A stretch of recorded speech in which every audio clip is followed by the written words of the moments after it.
আজ বহু প্রতীক্ষিত সাপ্লিমেন্টারি তালিকা প্রকাশ। এই মুহূর্তে নজর একেবারে সেই দিকেই। এসআইআর এর এই প্রথম সাপ্লিমেন্টারি তালিকায় ঠিক কি হতে চলেছে, যারা বিবেচনাধীন ছিলেন তাদের ভাগ্য নির্ধারিত হতে চলেছে বলা যায়। আপনি রেডি তো? আজ দুটি তালিকা বেরোবে, একটিতে থাকবে যাদের নাম ভোটার তালিকায় যুক্ত হলো তাদের নাম, আর অন্যটিতে যাদের নাম বাদ গেল তাদের নাম থাকবে। এখনো পর্যন্ত 28 লক্ষ নামের নিষ্পত্তি হয়েছে বলে কমিশন সূত্রে খবর। মোট 60 লক্ষের সামান্য কিছু বেশি ছিল বিবেচনাধীন তালিকায়, এবং তাদের মধ্যেই এই 28 লক্ষের নামের নিষ্পত্তি হয়েছে এখনো পর্যন্ত, এমনটাই কমিশন সূত্রে খবর। আর তার ভিত্তিতেই আজ সাপ্লিমেন্টারি লিস্ট। জেলা শাসকের অফিসে তালিকার হার্ড কপি থাকবে, এছাড়াও মোবাইল ইন্টারনেট যোগেও অনলাইনেও তালিকা দেখা যাবে। একটু ডিটেলে জানবো, অর্কদীপ্ত মুখার্জি আমাদের প্রতিনিধি রয়েছেন আমাদের সঙ্গে। অর্কদীপ্ত, আজ প্রথম সাপ্লিমেন্টারি লিস্ট বের হতে চলেছে, এবং একজন যিনি বিবেচনাধীন ছিলেন তিনি ঠিক কিভাবে জানতে পারবেন তার নাম ভোটার তালিকায় থাকছে না বাদ যাচ্ছে, এবং যার নাম বাদ যাচ্ছে এরপর তার কি করণীয়?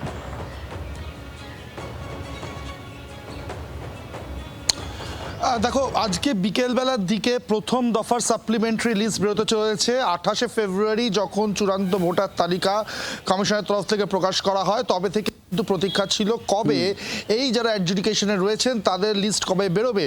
এই সংখ্যাটা ছিল 60,06,675 জন। এক্স্যাক্টলি সংখ্যাটা আমি বলি, 60,06,675 জন। এদের মধ্যে কমিশন সূত্রে খবর 28 লক্ষের নথি নিষ্পত্তি হয়েছে, তাদের তালিকা যে বার হতে চলেছে। সবার আগেই বলে দেবো, বাদ কতজন গেছেন এখনো পর্যন্ত পশ্চিমবঙ্গের ভোটার তালিকা থেকে। টোটাল বাদ গেছেন এখনো পর্যন্ত এক্স্যাক্ট ফিগার হচ্ছে 63,66,952 জন। কারণ প্রথমে ড্রাফট তালিকা থেকে বাদ গিয়েছিল 58,20,899, এবং 28 তারিখে চূড়ান্ত তালিকা থেকে বাদ গিয়েছিল 5,46,53 জন। এই মিলিয়ে 63,66,952 জন। এবার আজকে যে তালিকা বেরোবে দুটো ভাগে, বা তালিকাটা বেরোবে আজকে সাপ্লিমেন্টারি লিস্টে প্রথম দফা বেরোচ্ছে দুটো ভাগে। একটা হচ্ছে অ্যাডিশন লিস্ট, একটা হচ্ছে ডিলিশন লিস্ট। অ্যাডিশন বা সংযোজন তালিকা, ডিলিশন বা বিয়োজন তালিকা। অর্থাৎ এই 28 লক্ষ নাম যাদের নথি নিষ্পত্তি হয়ে গেছে, যাদের তালিকা যে বেরোবে, তাদের মধ্যে যতজনের নাম চূড়ান্ত ভোটার তালিকায় যোগ হবে তাদের নাম থাকবে অ্যাডিশন লিস্টে। আর যাদের নাম এখান থেকেও বাদ যাচ্ছে, অর্থাৎ পার্মানেন্টলি বাদ গেল বলা যেতে পারে, তাদের নাম থাকবে বিয়োজন তালিকা বা ডিলিশন লিস্টে। কিভাবে দেখবেন আপনার নাম আছে কিনা, আমি চেষ্টা করব সেটা আগে একটু দর্শকদের ডেমনস্ট্রেট করে দেখানোর জন্য। প্রথমত বলে দিই, অফলাইন এবং অনলাইন দুভাবেই দেখা যাবে। অফলাইন দেখতে গেলে জেলা শাসকের দপ্তরে, এসডিও বিডিও দপ্তরেও থাকার কথা, এবং সংশ্লিষ্ট বুথে, যে বুথের ভোটার আপনি সেই বুথেও কিন্তু এই তালিকা পৌঁছে যাওয়ার কথা। অর্থাৎ অফলাইনে আপনি এই জায়গাগুলো থেকে দেখতে পাবেন, কিন্তু অফলাইনে হয়তো একটু পরে দেখা যাবে। সবার আগে অনলাইনে পাবলিশ করার কথা কমিশনের। অনলাইনে দুটো ওয়েবসাইট, একটা eci.gov.in নির্বাচন কমিশনের, জাতীয় নির্বাচন কমিশনের যে ওয়েবসাইট, এবং পশ্চিমবঙ্গের মুখ্য নির্বাচনী আধিকারিকের ওয়েবসাইট ceoWestBengal.gov.in, এই দুটো সাইট থেকে দেখা যাবে। আমি একটু ডেমনস্ট্রেট করি। এই যে আমার হাতে মোবাইলে আমি দেখানোর চেষ্টা করছি, এইটা হচ্ছে eci.gov.in, election commission of India. একদম উপরেই লেখা আছে election commission of India, Bharat নির্বাচন আয়োগ। এইখানে দেখো অপশন বেশ কিছু রয়েছে। SIR 2026, download electoral roll, search your name in last SIR, search your name in E roll, এইরকম নানা রকম অপশন আছে। এরকমই একটা অপশান থাকবে যেখানে তালিকাটা যেখান থেকে দেখা যাবে, অর্থাৎ সাপ্লিমেন্টারি লিস্টের তালিকা, এরকমই একটা অপশান থাকবে। সেই তালিকাতে ক্লিক করে আপনার বিধানসভা বা অ্যাসেম্বলি কনস্টিটুয়েন্সি কোনটা সেইটা, আপনার বুথ নম্বর সিলেক্ট করার অপশান থাকবে। সেইখান থেকে ক্লিক করলে হয়তো ক্লিক করার পরে আপনার নাম আছে কি নেই দেখা যাবে। যদি নাম থাকে তাহলে আপনার যাবতীয় ডিটেলস থাকবে, আর যদি কোনো কারণে নাম বাদ যায় সেক্ষেত্রে not found, data not found, এই ধরনের অপশান কিন্তু দেওয়া হবে, এমনটাই জানা যাচ্ছে কমিশন সূত্রে। এছাড়া যে ইসিআই নেট অ্যাপ আছে, সেই ইসিআই নেট অ্যাপের মাধ্যমেও দেখা যাবে। কিভাবে দেখবেন, এটা হচ্ছে ইসিআই নেট অ্যাপ। এই অ্যাপটা অন করলে, এই অ্যাপ ইতিমধ্যেই কমিশন কিন্তু বলেছে এখানে যাবতীয় ভোটারের যা যা প্রয়োজন সব ডিটেলস এখানে থাকবে।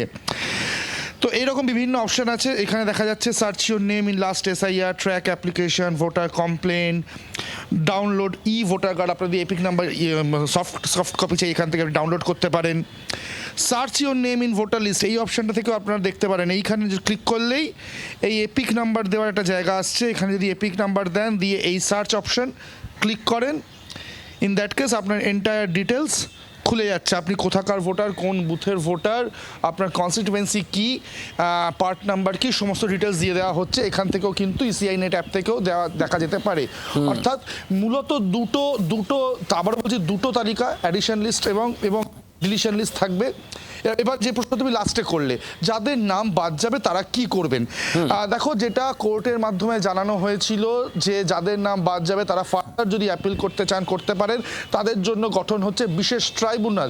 যেটা জানা যাচ্ছে কমিশন সূত্রে এখনো পর্যন্ত 23টি জেলার জন্য, পশ্চিমবঙ্গের 23টি জেলার জন্য 19টি ট্রাইব্যুনাল গঠন হয়েছে এবং যেখানে বিভিন্ন বিচারকরা তারা বসে রয়েছেন, তারা সেখানে যারা অ্যাপিল করবেন তারা আবার সেই নথিগুলো খতিয়ে দেখবেন যতক্ষণ না সমস্ত নথি নিষ্পত্তি হচ্ছে। যারা ফার্দার অ্যাপিল করবেন তাদের জন্য, অর্থাৎ যাদের নাম ডিলিট হয়েছে তারা যখন অ্যাপিল করবেন, সেই যতগুলো অ্যাপিল করা হবে সবকটা যতক্ষণ না নিষ্পত্তি হচ্ছে ততক্ষণ ট্রাইব্যুনাল কাজ করবে।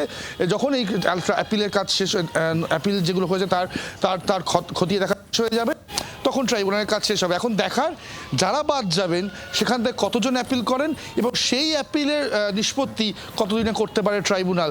সবথেকে ইম্পর্টেন্ট হচ্ছে কত নাম এই তালিকাতে বাদ যাবে, মানে এই যে সাপ্লিমেন্টারি লিস্ট বেরোচ্ছে সেখান থেকে কত নাম বাদ যাচ্ছে, এটা হচ্ছে অত্যন্ত গুরুত্বপূর্ণ এই মুহূর্তে দাঁড়িয়ে। শুভ একদমই, এবং ছবিটা অনেকটাই স্পষ্ট হবে আজ সাপ্লিমেন্টারি লিস্ট প্রকাশের পর। আর কিছুক্ষণের অপেক্ষা। অর্কদীপ্ত, ধন্যবাদ তোমাকে।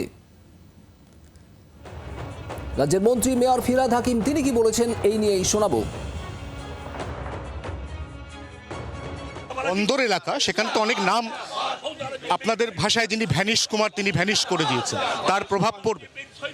আমি ওয়েট করছি এটা দেখার জন্য আমাদের অ্যাডজুডিকেশনে কত নাম আসে, এবং নিশ্চিতভাবে বন্দর এলাকায়ও সবসময় মানুষ আমাকে আশীর্বাদ করে এসছে বা আশীর্বাদ করবেও। এখন কত মানুষ যদি ভোট না দিতে পারে সেটা অন্যায় হবে, সেটা গণতন্ত্রের পক্ষে অত্যন্ত কলঙ্ক হবে। বাংলার আওয়াজ, বাঙালির আবেগ, জি 24 ঘন্টা।